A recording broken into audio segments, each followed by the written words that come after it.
Hello दोस्तों, कैसे हो आप सभी लोग। आशा करता हूं कि आप सभी लोग बहुत ही मस्त होंगे। सो आप सभी लोग का स्वागत है हमारे एक और न्यू लेक्चर वीडियो के अंदर। गाइस, आज के इस वीडियो के अंदर हम लोग पढ़ेंगे class 10th science Hindi medium, और यह हमारा होने वाला है महाराष्ट्र स्टेट बोर्ड का। और भाई हमारा होने वाला है विज्ञान पार्ट 2 का चैप्टर नंबर 3 सजीवों में जीवन प्रक्रिया भाग 2, समझा। और इसका हमारा लेक्चर नंबर 2 होने वाला है। लेक्चर नंबर 1 ऑलरेडी हमारे इसी चैनल पे अपलोडेड है, आप लोग जाकर देख सकते हो। ये हमारा लेक्चर नंबर 2 है जो बहुत ज्यादा इंपॉर्टेंट होने वाला है, ठीक है। तो यार फटाफट से लेक्चर नंबर 2 को स्टार्ट करते हैं। उससे पहले मैं आप लोग को कहना चाहूंगा, अगर आप लोग हमारे चैनल पे नहीं तो चैनल को सब्सक्राइब कर लेना, एंड भाई बेल वाला आइकन ऑल पे सेट रखना, जिससे आने वाली हर एक वीडियो का अपडेट से नोटिफिकेशन आपको मिलता रहे। एंड यार ये हमारा न्यू चैनल है, तो आप लोग क्या करो, वीडियो को अपने दोस्तों में शेयर करो, जिससे उनका भी फायदा हो जाए, ठीक है। तो भाई देखो यार, लेक्चर नंबर 2 स्टार्ट करने से पहले ना हमें लेक्चर नंबर 1 के अंदर हमने क्या पढ़ा था ये हमें पता होना चाहिए। क्योंकि भाई देखो, रिवीजन करना बहुत ज्यादा जरूरी हो जाता है। अगर आप लोग रिवीजन नहीं करोगे ना तो पढ़ा हुआ चीज भूल जाओगे। तो चलो एक बार फटाफट से हम लोग 5 मिनट के अंदर रिवीजन कर लेते हैं, देन फिर हम लेक्चर नंबर 2 को स्टार्ट करेंगे, ठीक है। तो भाई देखो, तो ये हमारा लेक्चर नंबर 2 है। फटाफट से रिवीजन करेंगे, ठीक है, फटाफट से, ठीक है। बहुत कम समय लूंगा, 5 मिनट लूंगा।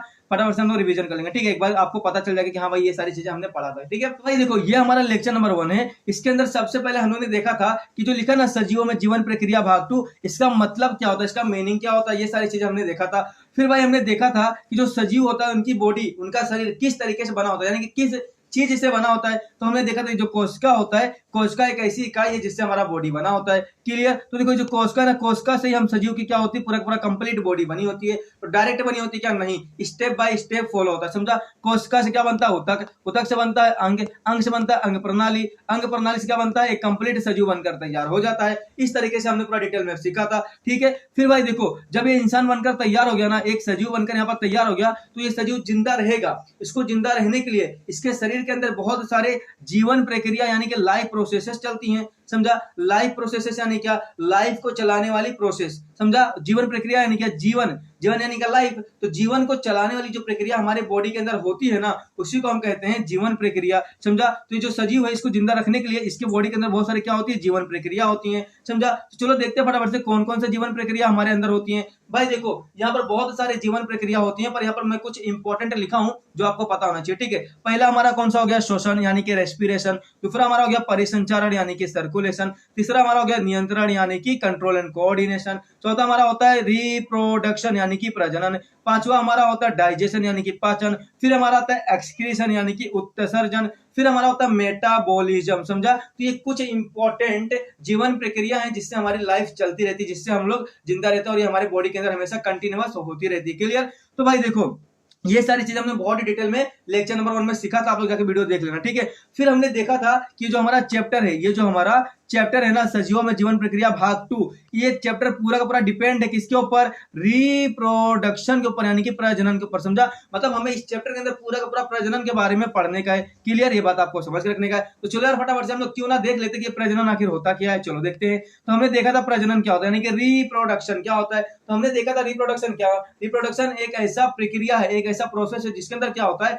एक सजीव अपने जैसे एक और सजीव को क्या करता है, जन्म देता है, क्लियर। ये सारी चीजें हम लोगों ने देखा था। रिप्रोडक्शन यानी कि प्रजनन एक ऐसी प्रक्रिया है जिसके अंदर क्या होता है, एक सजीव अपने जैसे एक और सजीव को क्या करता है, जन्म देता है, यानी कि पैदा करता है। ये बात आपको अच्छे से समझ रखने का है। ये सारी चीजें हमने डिटेल में सीखा था। फिर हमने देखा था रिप्रोडक्शन के यानी कि प्रजनन के 2 टाइप होते हैं। मतलब जो सजीव होते हैं ना, वो 2 तरीके से क्या होता है, बच्चे लोग को पैदा करते हैं, समझा। पहला हमारा होता है अलैंगिक प्रजनन, फिर हमने देखा था लैंगिक प्रजनन, समझा। अलैंगिक प्रजनन मतलब क्या, असेक्सुअल रिप्रोडक्शन, एंड लैंगिक प्रजनन यानी क्या, सेक्सुअल रिप्रोडक्शन, समझा। अब भैया सेक्सुअल की बात आ गई, मतलब क्या, यहाँ पर 2 लोग का होना जरूरी है, समझा। एक मेल और एक फीमेल होंगे तभी ना सेक्सुअल एक्टिविटी होगा, समझा। तो यहाँ पर क्या होता है, लैंगिक प्रजनन क्या होता है, सेक्सुअल रिप्रोडक्शन होता है, मतलब सेक्सुअली क्या होता है, एक्टिव होते हैं, देन बच्चे लोग को क्या करते हैं, जन्म देते हैं, क्लियर। तो देखो ना, यहाँ पर एक मेल और एक फीमेल जब मिलेंगे तब क्या होगा, रिएक्शन। और जब रिएक्शन होगा तो क्या आएगा, बच्चा, बेबी बनेगा कि नहीं बनेगा, बच्चा पैदा होगा कि नहीं होगा 9 महीने बाद, समझा। ये बात आपको समझ के रखने का है। पर जो हमारा अलैंगिक प्रजनन होता है ना, ये लैंगिक प्रजनन का क्या होता है, अपोजिट होता है, यानी कि उल्टा होता है, समझा। इसके अंदर 2 लोग की जरूरत होती है, पर अलैंगिक प्रजनन के अंदर खाली 1 लोग की जरूरत होगी। सोचो यार, मतलब यहाँ पर 2 लोग की जरूरत नहीं होगी। एक पेरेंट्स रहेगा तो भी वो बच्चा पैदा कर सकता है, वो चाहे मम्मी रहे चाहे पापा रहे, कोई भी रहे, एक रहेगा तो भी वो बच्चे पैदा कर सकता है, ठीक है। देखो ना यहाँ पर देखो एक क्या है, एक ऑर्गेनिज्म है, देखो एक ही है ना, यहाँ पर दो लोग हैं क्या, नहीं एक ही है, और इसने क्या किया देखो दो बच्चे पैदा कर दिया, समझा। तो एक से ही दो बच्चे पैदा हो जाता है, समझा, अकेले, समझा। तो ये पूरा पूरा अपोजिट होता है किसका, लैंगिक प्रजनन का। ये बात आपको समझ के रखने का, क्लियर। तो देखो यहाँ पर क्या लिखा है, क्या लिखा है, युग्मक। अब देखो भाई युग्मक क्या होता है, अभी आप लोग बोलोगे युग्मक यानी क्या, गेमेट्स। तो गेमेट्स क्या होता है देखो, तो ये जो युग्मक है ना, ये अलैंगिक प्रजनन के अंदर कुछ काम में नहीं आता, ठीक है। युग्मक किसके अंदर काम में आता है, इसके अंदर। क्यों, क्योंकि भाई युग्मक जो होता है ना, जब सेक्सुअल एक्टिविटी होती है तब युग्मक बनता है, समझा, तब गेमेट्स बनता है, समझा। और यहाँ पर देखो एक ही है ना, तो यहाँ पर सेक्सुअल एक्टिविटी होगा नहीं, तो यहाँ पर गेमेट्स यानी कि युग्मक बनेगा क्या, नहीं बनेगा, क्लियर। तो देखो इसके अंदर बनता है कैसे, देखो जो मेल होता है जब फीमेल होती है, समझा, जब इन दोनों सेक्सुअल एक्टिविटी परफॉर्म करेंगे तो देखो मेल जो होता है ना, मेल के अंदर से क्या निकलता है, यानी मेल के अंदर क्या बनता है, सेक्सुअल एक्टिविटी के समय स्पर्म बनता है, क्या बनता है, स्पर्म, समझा, यानी कि शुक्राणु बनता है। और जो फीमेल होती है सेक्सुअल एक्टिविटी के समय इसके अंदर क्या बनता है, एग, एग यानी क्या, अंडाणु बनता है, समझा। तो ये जो अंडाणु है और ये जो शुक्राणु है, इन्हीं को हम लोग युग्म कहते हैं, यानी कि गेमेट्स कहते हैं, क्लियर। तो इसी गेमेट्स की मदद से बच्चे पैदा होते हैं बाद में चलकर 9 महीने बाद, क्लियर। पर देखो इसके अंदर खाली एक ही है ना, इसके अंदर खाली एक ही पेरेंट्स है, तो भाई यहाँ पर तो ये दोनों का कुछ काम ही नहीं है, समझा। तो जो हमारा अलैंगिक प्रजनन होता है इसके अंदर युग्मक यानी कि गेमेट्स का कोई भी काम नहीं होता, समझा। ये बात आपको अच्छे से समझ के रखने का है। और मैं आपको बता दूं इसके अंदर खाली एक ही पेरेंट्स रहेगा, मतलब यहाँ पर दो लोग की जरूरत नहीं होती है। देखो यहाँ पर लिखा हुआ है ना, अलैंगिक प्रजनन केवल एक ही माता पिता शामिल होते हैं, मतलब कोई माता या फिर पिता कोई एक ही रहेगा और बच्चे पैदा कर देगा, क्लियर। फिर हमने देखा था भाई कि अलैंगिक प्रजनन के अंदर सारे के सारे बच्चे डिट्टो अपने पेरेंट्स जैसे पैदा होते हैं, समझा। यानी कि देखो अगर पप्पा है तो बच्चे जो पैदा होंगे ना पूरा पूरा पप्पा जैसे एकदम ditto same to same xerox copy दिखाई देंगे, मतलब आपको कुछ भी डिफरेंस दिखाई नहीं देगा, समझा, पूरा का पूरा सिमिलरिटीज दिखाई देंगे, है ना। मतलब पेरेंट्स जैसे बच्चे बिल्कुल सेम रहेंगे, देखो ध्यान से दिख रहा है आपको, जैसा पेरेंट्स है वैसी बच्चा है, एकदम same to same ditto xerox copy आपको देखने को मिलेगा, समझा। तो वही यहाँ पर लिखा हुआ है कि जो हमारे इसमें जो हमारा अलैंगिक प्रजनन है ना, इसके अंदर क्या होता है, जो नवजात शिशु होता है, मतलब जो नवजात बच्चा होता है वो बिल्कुल अपने मूल सजीव जैसे दिखाई देता है, मूल सजीव मतलब अपने पप्पा जैसे दिखाई देता है, क्लियर। ये बात आपको समझ के रखने का, ठीक है। फिर हमने देखा था अलैंगिक प्रजनन दो तरीके के जो सजीव होते हैं वो परफॉर्म करके बच्चे पैदा करते हैं, ठीक है। तो हमने देखा था किसका, एक कोष के सजीव, फिर देखा था हम लोगों ने बहुकोष के सजीव। एक कोष के सजीव मतलब क्या, जिसकी बॉडी एक सेल से बनी होती है, एक कोशिका से बनी होती है ना, क्योंकि हमें पता है हमारी बॉडी किससे बनी है, कोशिका से। तो जिसकी बॉडी एक कोशिका से बनी है उसको एक कोष के सजीव, जिसकी बॉडी बहुत सारे कोशिका से मिलकर बनी है उसको क्या बोलेंगे, बहुकोष के सजीव। तो जो हमारे एक कोष के सजीव होते हैं ना, ये तीन मेथड क्या करते हैं, तीन मेथड का इस्तेमाल करके बच्चे लोग को पैदा करते हैं, किसके अंदर, अलैंगिक प्रजनन के अंदर, क्लियर। मतलब ये लोग अलैंगिक प्रजनन करते हैं, पर कौन कौन से मेथड से, यहाँ पर तीन मेथड है, और ये कौन परफॉर्म करता है, एक कोष के सजीव परफॉर्म करते हैं, ठीक है। और बहुकोष के सजीव 5 मेथड अप्लाई करते हैं, 5 मेथड के थ्रू क्या करते हैं, बच्चे पैदा करते हैं, समझा। ये बात आपको अच्छे से क्लियर करके रखने का, ठीक है। तो यही आज के इस वीडियो के अंदर यानी कि लेक्चर नंबर 2 के अंदर हमें देखना है कि एक कोष के सजीव जो होते हैं वो किस तरीके से तीन मेथड का इस्तेमाल करके बच्चे पैदा करते हैं, अलैंगिक प्रजनन करते हैं, क्लियर। ये सारी चीजें हमें लेक्चर नंबर 2 के अंदर देखने का है, ये बात आपको अच्छे से समझ कर यार फटाफट से हम लोग देखते हैं कि एक कोष के जो जीव होते हैं ना वो किस तरीके से अलैंगिक प्रजनन करते हैं इन सभी मेथड का इस्तेमाल करके, ठीक है। चलो तो यहाँ पर हमारा सबसे पहला मेथड कौन सा है, द्विवीय विभाजन यानी कि बाइनरी फिजन, ठीक है। आपको दिखाता हूँ बाइनरी फिजन क्या होता है, देखो ध्यान से। यहाँ पर देखो द्विवीय मतलब होता है दो, क्या होता है, दो होता है। विभाजन मतलब क्या होता है, डिवाइड करना यानी तोड़ देना, फाड़ देना, क्लियर। तो देखो यहाँ पर ना एक ऐसा जीव जो अपने आप को क्या करेगा, दो पार्ट में डिवाइड कर देगा, समझा, यानी कि तोड़ देगा, क्लियर। देखो बाइनरी मतलब टू होता है, बाइनरी यानी टू होता है, फिजन यानी होता है विभाजित यानी कि डिवाइड करना, तोड़ देना, क्या कर देना, अपने आप को तोड़ देना। तो देखो कितने पार्ट में, दो पार्ट में, समझा। यहाँ पर हमारा द्विवीय विभाजन है ना, इसमें क्या होता है, कोई भी जीव अपने आप को दो पार्ट में क्या करेगा, विभाजित कर देगा, तोड़ देगा या फिर फाड़ देगा, क्लियर। आज दिखाता हूँ। ये जो अमीबा नाम का एक जीव होता है, अमीबा नाम का एक जीव होता है जो यूनिसेलुलर होता है यानी कि एक कोशिकीय जीव होता है। इसका शरीर एक कोशिका से बना होता है, समझा। और ये कुछ ऐसा दिखाई देता है, इसका जो शेप है ना, इसका जो शेप है ये कैसा होता है, इर्रेगुलर होता है, मतलब ये अपने शेप को कैसा भी बदल सकता है, ठीक है। ये बात आपको समझ के रखने का। तो जो अमीबा नाम का जीव होता है ना, ये द्विवीय विभाजन करके बच्चे पैदा करता है, ये बात आपको समझ के रखना है। मतलब ये अपने आप को दो पार्ट में क्या करेगा, विभाजित कर देगा यानी डिवाइड कर देगा, तोड़ देगा, क्लियर। तो आपको दिखाता हूँ कैसे। देखो ये जो अमीबा है ना, देखो अमीबा एक कोश के जीव है ना, मतलब क्या इसका एक कोशिका है, तो कोशिका के अंदर क्या होता है, केंद्रक। तो देखो ये हमारा क्या है, केंद्रक है, और ये क्या है, साइटोप्लाज्म है यानी कि कोशिका द्रव्य है, ये बात आपको समझ के रखने का। देखो फिर क्या होगा, जो हमारा अमीबा है ना, ये क्या करेगा, देखो अपने आप को कुछ ऐसा क्या करेगा, बनाएगा, ठीक है। बीच में देखो यहाँ पर होल दिख रहा है आपको, ऐसा ऐसा, तो यहाँ से तोड़ने के लिए आपको क्या करें, कुछ इस तरीके से बना रहे हैं, ठीक है। तो देखो इसका यहाँ पर देखो जो यहाँ पर केंद्रक ये भी डिवाइड हो रहा है कि नहीं हो रहा है, इससे फैल रहा है कि नहीं फैल रहा, फैल रहा है। फिर आगे क्या होगा, देखो आगे क्या हुआ, ये यहाँ पे टूट गया, देखो यहाँ पे टूट के दो बन गया, ठीक है। क्या बन गया, दो बन गया। तो यहाँ पर क्या हुआ, एक अमीबा से दो अमीबा मतलब दो शिशु अमीबा, मतलब दो अमीबा के दो बच्चे बनकर तैयार हो गए, समझा। तो यहाँ पर कौन सा मेथड हुआ, यहाँ पर अलैंगिक प्रजनन हुआ, समझा, मतलब खाली एक ही पेरेंट्स रहेगा। देखो ना, अमीबा खाली एक ही पेरेंट्स से और एक पेरेंट्स से क्या आ गया, बच्चा आ गया। पर कौन सा मेथड अप्लाई हुआ, यहाँ पर द्विबी विभाजन, मतलब बॉडी को 2 पार्ट्स में डिवाइड कर देना, 2 पार्ट में तोड़ देना, समझा। तो देखो अमीबा ने हमारे क्या किया, हमारे अमीबा ने क्या किया, अपने आप को देखो यहाँ पर क्या कर दिया, 2 पार्ट में तोड़ा और 2 बच्चे क्या बन गए, 2 बच्चे पर बन गए कि नहीं बन गए, बन गए। तो इस तरीके से जो हमारा द्विबी विभाजन मेथड होता है ना, इसका इस्तेमाल करके अमीबा क्या करता है, बच्चे का जन्म देता है। क्लियर, ये बात आपको समझ के रखने का, समझा। अब एग्जाम में कैसा आता है, एग्जाम में आता है कि द्विबी विभाजन कौन करता है, तो बोलने का अमीबा करता है। क्लियर, एमसीक्यू में आता है। क्लियर, तो भाई देखो द्विबी विभाजन क्या होता है, क्लियर हो गया ना। देखो यहाँ पर डेफिनेशन लिखा हूं, आप लोग पढ़ लेना। क्या लिखा है, किसी कोशिका का 2 भागों में विभाजित होकर 2 नई कोशिकाओं का निर्माण करना, इसी को हम लोग क्या बोलते हैं, बाइनरी फ्यूजन, यानी कि द्विबी विभाजन कहते हैं। ये बात अच्छे से आपको क्लियर करके रखने का है। क्लियर, तो द्विबी विभाजन क्या होता है, समझ में आ गया सारी चीजें, को डाउट इसके अंदर नहीं रहेगा। ठीक है भाई, देखो ये जो हमारा बाइनरी फ्यूजन है ना, ये जो हमारा बाइनरी फ्यूजन है, इसके अंदर 3 टाइप होते हैं, समझा, 3 टाइप होते हैं। चलो आपको दिखाता हूँ, फटाफट से आ जाओ। देखो यहाँ पर जो पहला टाइप है ना हमारे द्विबी विभाजन का, वो है साधारण वाला द्विबी विभाजन। ठीक है, ये पहला टाइप है। दूसरा हमारा होता है क्षैतिज द्विबी विभाजन और तीसरा हमारा होता है यहाँ पर ऊर्ध्वाधर द्विबी विभाजन। ठीक है, देखो यार ये जो नाम है ना इन लोग का हिंदी में, यहाँ पर देखो ना, ये द्विबी विभाजन, ये ना बोलने में थोड़ा सा तकलीफ हो रहा है मेरे को, मैं अच्छे से बोल नहीं पा रहा हूँ। ठीक है, तो मैं क्या करता हूँ, देखो यहाँ पर इंग्लिश में लिखा हूँ ना, तो मैं इंग्लिश का नाम बोलूंगा तो आप लोग को समझ जाना कि भाई मैं किसकी बात कर रहा हूँ। ठीक है, क्योंकि यार हिंदी ना थोड़ा सा हमको बोलने में तकलीफ होता है, इसके लिए। ठीक है, चलो तो यहाँ पर क्या लिखा है, देखो साधारण मतलब साधारण द्विबी विभाजन मतलब क्या होता है, सिंपल बाइनरी फ्यूजन। ठीक है, और क्षैतिज द्विबी विभाजन मतलब होता है क्या, ट्रांसफर बाइनरी फ्यूजन। और जो हमारे पास लिखा ना अधर्वधार द्विबी विभाजन मतलब क्या होता है, लॉन्जिट्यूडिनल बाइनरी फ्यूजन। ये बात आपको समझ रखने का। चलो देखो भाई, देखो ये जो हमारा सिंपल बाइनरी फ्यूजन होता है ना, ये कौन करता है, ये हमारा अमीबा ही करता है, समझा। सिंपल बाइनरी फ्यूजन भी हमारा अमीबा ही परफॉर्म करता है, समझा। देखो ना यहाँ पर क्या लिखा है, यहाँ पर बाइनरी फ्यूजन, बाइनरी फ्यूजन मतलब क्या, द्विबी विभाजन। तो द्विबी विभाजन कौन करता है, हमारा अमीबा करता है, समझा। पर यहाँ पर देखो ये जो सिंपल है, जो साधारण वाला ना, साधारण द्विबी विभाजन, ये भी हमारा अमीबा ही करता है। कौन करता है, अमीबा करता है। पर इसका मतलब क्या होता है, देखो साधारण द्विबी विभाजन मतलब क्या होता है, जो हमारा अमीबा होगा ना, वो किसी भी शेप में अपने आप को डिवाइड कर लेगा, समझा। मतलब किसी भी शेप में वो अपने आप को विभाजित करके बच्चे लोग को पैदा कर सकता है। ठीक है, देखो अमीबा ऐसा है ना, अब एक किसी भी शेप में, मतलब ऐसा भी अपने आप को डिवाइड कर सकता है, समझा, ऐसा भी कर सकता है, ऐसा भी कर सकता है, मतलब एक कैसा भी कोई भी शेप में क्या कर सकता है, अपने आप को डिवाइड कर सकता है। ठीक है, और यहाँ पर बच्चे लोग को बना सकता है। क्लियर, ये बात आपको समझ रखने का है। तो समझा ना, साधारण द्विबी विभाजन में क्या होता है, समझा कि नहीं समझा। जो अमीबा होता है यही परफॉर्म करता है। ठीक है, पर इसमें क्या होता है, अमीबा अपने आप को कैसे भी, मतलब कहीं से भी डिवाइड कर देगा, कहीं से विभाजित करके बच्चे लोग को बना देगा। ठीक है, ये बात आपको समझ रखने का। अब आगे बढ़ते हैं, जो हमारा दूसरा वाला है उसका नाम है क्षैतिज द्विबी विभाजन मतलब क्या, ट्रांसवर्स बाइनरी फ्यूजन।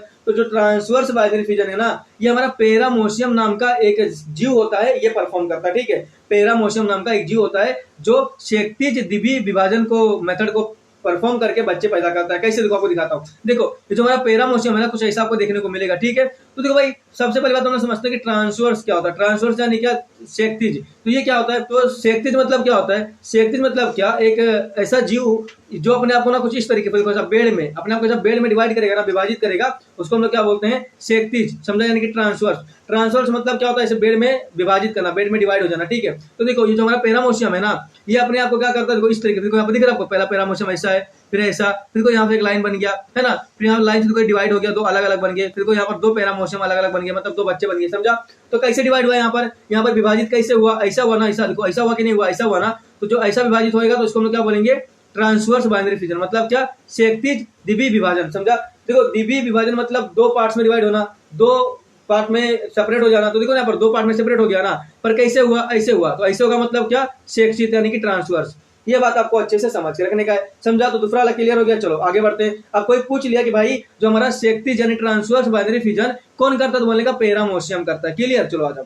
अब तीसरा वाला देखते हैं। जो हमारा तीसरा वाला है ना, उसका नाम है ऊर्ध्वाधर द्विबी विभाजन मतलब क्या, लॉन्जिट्यूडिनल बाइनरी फ्यूजन। पूछ लिया ऊर्ध्वाधर द्विबी विभाजन कौन करता है, तो बोलने का यूग्लिना करता है। यूग्लिना एक ऐसा जीव होता है, देखो यहाँ पर ऐसा आपको देखने को मिलेगा। ठीक है, ये हमारा यूग्लिना जो क्या करता है, जो ऊर्ध्वाधर द्विबी विभाजन करता है, समझा। ऊर्ध्वाधर यानी क्या, लॉन्जिट्यूडिनल। लॉन्जिट्यूडिनल यानी क्या, ऐसा देखो, ऐसा खाड़ी में, जो अपने आप को खाड़ी में डिवाइड करेगा ना, खाड़ी में क्या करेगा, अपने आप को फाड़ लेगा ना, उसको हम लोग क्या बोलेंगे, ऊर्ध्वाधर, समझा, यानी कि लॉन्जिट्यूडिनल। मान लो यहाँ पर ऐसा, यहाँ पर मान लो कि ऐसा देखो, यहाँ पर ऐसा क्या है, यहाँ पर देखो ऐसा एक बोतल है, ठीक है। इसे अगर मैं बोतल को ऐसे बीच में से काटता हूँ, बीच में से ऐसे बीच में से काटूंगा ना, मतलब मैंने क्या किया, लॉन्जिट्यूडनल, मतलब मैंने क्या किया यहाँ पर ऊर्ध्वाधर क्या किया, द्विवी विभाजन किया। द्विवी विभाजन मतलब दो पार्ट में डिवाइड करना, तो एक पार्ट ये और एक पार्ट ये, दो पार्ट में डिवाइड हो गया ना। पर कैसे किया, खड़े में किया, ऐसे खड़े में, समझा। तो जो चीज को हम लोग खड़े में काटते हैं उसे हम लोग क्या बोलते हैं, ऊर्ध्वाधर द्विवी विभाजन। ये बात आपको समझ रखना है, ठीक है, मतलब लॉन्जिट्यूडनल बाइनरी फिजन, ठीक है। तो देखो ये जो हमारा यूग्लिना होता है ना, यूग्लिना एक ऐसा जीव है जो अपने आप को बीचों बीच में से फाड़ लेता है, यानी खड़े खड़े फाड़ता है, ठीक है। देखो यहाँ पर ऐसा दिखता है पहले, ठीक है। फिर देखो कुछ इसके अंदर दो एंटीना आते हैं, ठीक है, थोड़ा बड़ा होता है। फिर देखो यहाँ पर ऐसा थोड़ा साइज बड़ा होता है, बीच में से एक लाइन बनती है, समझा। फिर को हल्का सा यहाँ पर फटा दिख रहा है आपको, फिर को यहाँ पर ज्यादा फट गया है ना, मतलब वो फरा यहाँ पर डिवाइड हो गया। फिर को अलग अलग दोनों सेपरेट हो गए, देखो यहाँ से निकल गया, यहाँ से फट के निकल गया, एक ही और एक ही, दो अलग अलग बन गए, समझा। तो देखो ना यहाँ पर एक अलग एक अलग, यहाँ पर दो यूग्लिना बन गया, मतलब दो यूग्लिना के बच्चे बन गए, समझा। तो इस तरीके से जो हमारा यूग्लिना होता है ये क्या करता है, बच्चे लोग को जन्म देता है, समझा। कैसे देता है, यूग्लिना क्या करता है, अपने आप को बीच में से क्या करता है, फाड़ देता है, बीच में से ही, समझा। बीच में से क्या करता है, डिवाइड कर देता है, समझा। तो जो प्राणी बीच में से अपने आप को डिवाइड करके बच्चे पैदा करता होगा ना, उसे हम लोग क्या बोलेंगे, ऊर्ध्वाधर द्विवी विभाजन। द्विवी विभाजन मतलब होता है दो पार्ट्स में डिवाइड करना। तो देखो ना इसने क्या कर दिया, अपने आप को दो पार्ट में डिवाइड कर दिया, समझा। पर कौन से मेथड से, खड़े खड़े, समझा, मतलब ऐसे है ना, ऐसा स्ट्रेट एकदम सीधा ऊपर से, समझा। तो क्या बोलेंगे उसको, ऊर्ध्वाधर। ये बात आपको अच्छे से समझ के रखने का, क्लियर। तो यहाँ पर तीनों चीज आपको अच्छे से समझा। अब कोई पूछेगा ना भाई कि जो हमारा होता है साधारण द्विवी विभाजन कौन करता, तो बोलने का अमीबा करता है। अमीबा यानी क्या, अमीबा, ये जो दिखता है ना आपको ये करता है, क्लियर। अब कोई पूछ लिया कि क्षैतिज द्विवी विभाजन कौन करता है, तो बोलने का पैरामोशियम करता है, समझा। फिर कोई पूछ लिया कि ऊर्ध्वाधर द्विवी विभाजन कौन करता है, तो बोलने का कौन करता है, यूग्लिना करता है, समझा। ये चीज आपको बता देना, क्लियर। सो आशा करता हूँ कि आपको समझ में आ गया होगा। चलो फिर अभी हम लोग फटाफट से आगे बढ़ते हैं। देखो भाई, तो यहाँ पर हमने क्या देखा, यहाँ पर हम लोग ने द्विवी विभाजन यानी कि बाइनरी फिजन देख लिया और इसके टाइप को भी हम लोग ने पढ़ लिया, ठीक है। अब हम लोग देखेंगे क्या, बहु विभाजन यानी कि मल्टीपल फिजन, ठीक है। तो चलो फटाफट से बहु विभाजन को हम लोग अच्छे से देखते हैं, ठीक है। आ जाओ, जल्दी से आ जाओ। देखो तो भाई देखो यहाँ पर क्या आ गया हमारा, यहाँ पर हमारा आ गया बहु विभाजन। बहु विभाजन मतलब होता है मल्टीपल फिजन, समझा। बात करते हैं भाई बहु विभाजन क्या होता है। देखो ध्यान से, बहु विभाजन को हम लोग इंग्लिश में बोलते हैं मल्टीपल फिजन। मल्टीपल मतलब होता है बहुत सारे, फिजन मतलब होता है डिवाइड होना या फिर उसको तोड़ देना, समझा। तो यहाँ पर क्या होता है, बहु विभाजन जो होता है ना, इसके अंदर क्या होगा, बहुत सारे बच्चे पैदा होंगे, बहुत सारे, समझा, बहुत सारे बच्चे पैदा होंगे, 200 300 400 1000 5000 6000, है ना। इसके अंदर बहुत सारे बच्चे क्या होंगे, पैदा होंगे। अब कोई पूछेगा भाई कि बहु विभाजन कौन करता है, मतलब कौन सा जीव है जो बहु विभाजन मेथड से बच्चे पैदा करता है, तो बोलने का भाई कौन, अमीबा, समझा। अमीबा हमारा द्विवी विभाजन से भी बच्चे पैदा करता है और बहु विभाजन से भी बच्चे पैदा करता है, समझा।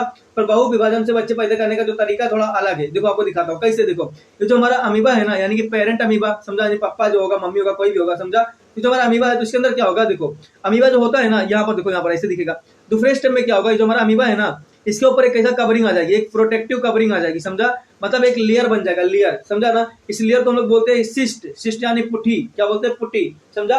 तो जो हमारा अमीबा होगा ना, इसके बाजू में देखो, इसके ऊपर ऐसे, यहाँ पर ऐसे ऐसे क्या होगा, एक लेयर बन जाएगा, यहाँ पर ऐसे प्रोटेक्टिव कवरिंग आ जाएगी, जिसको हम लोग क्या बोलते हैं, पुट्टी। पुट्टी यानी सिस्ट, समझा ना। जो सिस्ट होता है ना, ये अमीबा को क्या करता है, प्रोटेक्ट करता, बचाता, समझा।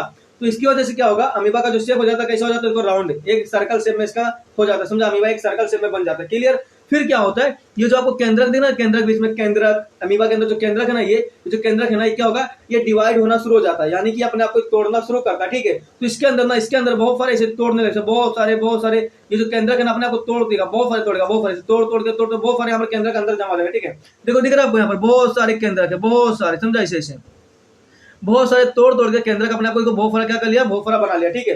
फिर क्या होगा, जब एकदम फूल जाएगा, एकदम अंदर से पूरा भर जाएगा, ठीक है, अंदर से प्रेशर लगने लग जाएगा, ठीक है। तो जो सिस्ट है ना, ये जो पुट्टी है, पुट्टी सिस्ट, ये क्या होगा, टूट जाएगा। देखो यहाँ पर फटाक से ब्रेक हो जाएगा, टूट जाएगा, और सारे के सारे जो यहाँ पर अंदर बैठे थे ना, सारे के सारे जो हमारे यहाँ पर केंद्रक ना, सब बाहर निकल जाएंगे, देखो, समझा। सबके सब केंद्रक बाहर आ जाएंगे। तो यही जो आपको बाहर दिख रहा है ना, यही सब क्या है, सब शिशु अमीबा है, मतलब बहुत सारे अमीबा के बच्चे, क्लियर। तो इस तरीके से अमीबा के बच्चे यहाँ पर पैदा होते हैं। देखो यहाँ पर बहु यानी क्या, मैं नहीं, बहुत सारे। तो देखो यहाँ पर कितने सारे बच्चा पैदा हुआ है ना, अब यहाँ पर बहुत सारा दिखाई नहीं दे रहा है, मतलब बहुत सारे, ठीक है। तो देखो कितने सारे बच्चा पैदा हो गया ना, ये सब शिशु अमीबा है, मतलब कि बच्चे हैं अमीबा के, समझे। तो देखो जो हमारा बहु विभाजन है ना, इसके अंदर देखो इस तरीके से क्या होता है, अमीबा बच्चे पैदा करता है और इसके अंदर बहुत सारे बच्चे पैदा होते हैं, क्लियर। ये बात समझ के रखने का है, समझा कैसे होते हैं। जो हमारा अमीबा होता है ना, इसके ऊपर क्या होता है, इसके आजू बाजू क्या होता है, एक कवरिंग आ जाती है, एक लेयर आ जाता है, कवरिंग, एक परत आ जाती है, परत, जिसे हम लोग बोलते हैं आवरण, समझा। आवरण यानी कवरिंग, ठीक है। ये जो कवरिंग है ना, इसको हम लोग क्या बोलते हैं, इसको बोलते हैं सिस्ट। सिस्ट यानी पुटी, क्लियर। ये जो पुटी होता है ना, ये आ जाता है अमीबा के चारों साइड से। तो जो अमीबा होता है ना इस सर्कल सेम हो जाता है, जैसे गोल तरीके से ना, गोल हो जाता है, सर्कल हो जाता है, ठीक है। फिर इसके अंदर जो अमीबा के अंदर जो यहाँ पर केंद्रक है, न्यूक्लियस केंद्रक, ये केंद्रक ना अपने आप को डिवाइड करना शुरू करता है, अपने आप को तोड़ना शुरू करता है। तो देखो यहाँ पर तोड़ते जाएगा, तोड़ते बहुत सारा तोड़ तोड़ के अपने आप को बहुत सारे में कन्वर्ट कर लेगा, बहुत सारा बना लेगा, ठीक है। फिर क्या होगा, अंदर से प्रेशर लगने लग जाएगा, ठीक है। फिर ये जो सिस्ट है, ये जो पुटी है ना, ये यहाँ से खट से टूट जाएगा, या तो ब्रेक हो गया, टूट गया, टूट जाएगा। फिर जितने भी अमीबा सब अंदर है ना, सब बाहर निकल जाएंगे। देखो सब बाहर निकल रहे ना, इन्हीं को हम लोग क्या बोलते हैं, शिशु अमीबा। ये बात आपको अच्छे से समझ के रखने का है। क्लियर, चलो तो बहु विभाजन क्लियर हो गया। चलो अब आगे बढ़ते, फटाफट से आ जाओ। अब हम लोग देखते हैं हमारा लास्ट वाला, इसका नाम है मुकुलन। मुकुलन मतलब होता है बडिंग। बडिंग यानी क्या होता है भैया, देखो आपको मालूम है, जब शरीर होता है, शरीर के जब फोड़ा होता है ना, फोड़ा फोड़ा फुंसी, तो फोड़े जैसे स्ट्रक्चर को हम लोग बडिंग बोलते हैं, बड बड, समझा। तो बड समझा। तो देखो ये जो हमारा मुकुलन है ना, ये कौन करता है। अब कोई पूछ लिया कि भाई बडिंग किसके अंदर होता है, मतलब मुकुलन कौन करता है, तो मुकुलन हमारा ईस्ट करता है। ईस्ट आपको मालूम है ना, जो हम लोग बेकरी वकरी में इस्तेमाल करते हैं ना, खाना जब बनाते हैं, वो उसमें देखो जब केक को बनाते हैं तो उसको फुलाने के लिए ईस्ट डालते हैं, या फिर जो बेकरी होती है उसके अंदर जो हमारा ईस्ट का इस्तेमाल किया जाता है, ठीक है। तो ईस्ट जो होता है ना, उसके अंदर क्या होता है, मुकुलन प्रोसेस होता है। मतलब ईस्ट जो होता है ना, वो मुकुलन करके बच्चे लोग को पैदा करता है। ये बात आपको समझ के रखने का है। क्लियर। जो हमारा ईस्ट होता है ना, देखो ऐसा दिखाई देता है, और ईस्ट को हम लोग हिंदी में बोलते हैं कीनुआ। देखो यहाँ पर लिखा ना कीनुआ, क्लियर दिख रहा है, जनक कीनुआ। जनक कीनुआ मतलब पेरेंट ईस्ट, मतलब पापा या फिर मम्मी, ठीक है। पापा ईस्ट या फिर मम्मी ईस्ट, कोई भी बोलो, ठीक है। तो यहाँ पर कौन है, जनक ईस्ट है, समझा। ईस्ट यानी कि कीनुआ। क्लियर। तो देखो ये जो कीनुआ है ना, इसके ऊपर क्या क्या, देखो यहाँ पर छोटा सा बर्ड, समझा। देखो ऐसा को दिखाता हूँ, देखो ये क्या है, ईस्ट है, ये मान लो ये ईस्ट है, ठीक है। फिर क्या होगा, ये अपने आप को इसके अंदर क्या क्या बढ़ेगा हल्का, देखो ऐसा, ठीक है। इसका जो केंद्रक है वो भी ऐसा थोड़ा सा बढ़ जाएगा, ठीक है। फिर क्या होगा, फिर देखो ये जो ईस्ट है ना, इसके अंदर ऐसे ऐसे, फिर जिसका केंद्र के डिवाइड हो जाएगा। देखो केंद्र क्या हो गया, डिवाइड हो गया, सेपरेट हो गया, समझा, विभाजित हो गया। फिर क्या होगा, देखो ये अलग से एक बन गया हमारा, इसके ऊपर देखो एक क्या आ गया, यहाँ पर एक बच्चा आ गया, समझा। एक बच्चा वाला ईस्ट आ गया, मतलब एक किनुआ आ गया। कौन सा किनुआ, शिशु किनुआ, मतलब बच्चा वाला किनुआ आ गया, समझा। तो ऐसे इसके ऊपर बहुत सारे बच्चे आते जाएंगे, आते जाएंगे, आते जाएंगे, समझा, बहुत सारे ऐसे बच्चे। तो इनको क्या बोलेंगे, इनको हम लोग बोलेंगे क्या, नवजात किनुआ। नवजात किनुआ यानी कि बच्चे शिशु, शिशु मतलब बच्चे, समझा। तो कौन सा, ईस्ट के बच्चे, समझा, मतलब कि कीनुआ के बच्चे, सब कौन है, कीनुआ के बच्चे हैं। क्लियर। ये बात आपको अच्छे से समझ के रखने का है। तो इस तरीके से जो हमारा ईस्ट होता है, जो हमारा कीनुआ होता है, वो बच्चे पैदा करता है। ये बात आपको समझ के रखने का है। अब कोई बोला भैया ईस्ट, ईस्ट यानी क्या, कीनुआ, तो कीनुआ किस तरीके से बच्चा पैदा करता है, तो बोलने का कीनुआ जो होता है वो मुकुलन प्रोसेस की मदद से बच्चे पैदा करता है। ये बात अच्छे से समझ के रखने का, ठीक है। सो आशा करता हूँ कि आपको सारी चीजें बहुत ही डिटेल में समझ में आ गई होगी। मैंने एक एक चीज को बहुत ही डिटेल में आपको समझा दिया, ठीक है। फिर चलो दोस्तों मिलते हैं एक और वीडियो में, तब तक के लिए बाय बाय, टेक केयर, जय हिंद, वंदे मातरम। वीडियो को दोस्तों में शेयर करो, एंड वीडियो को अच्छी लगे तो लाइक करना, ठीक है। फिर मिलते हैं एक और वीडियो में, तब तक के लिए बाय बाय, बाय बाय।